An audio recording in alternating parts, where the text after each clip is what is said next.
Pinaghahanapan ng PNP ang suspect na nagnakaw sa Barangay Affairs Unit ng Local Government Unit ng Bangal South Cotabato kahapon.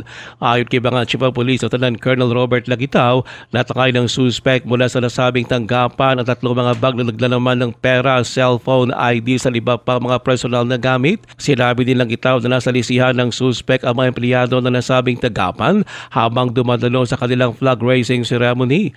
Naiwan kasi ng bukas ang tanggapan ng mga ito. Umaasa naman si Lagitao na makilala nilang suspect at mabawi ang mga kinuha nito.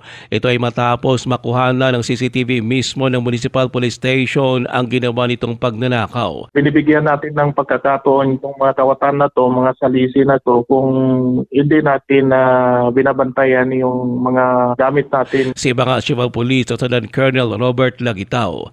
Ruel Usano, NDBC Bida Balita.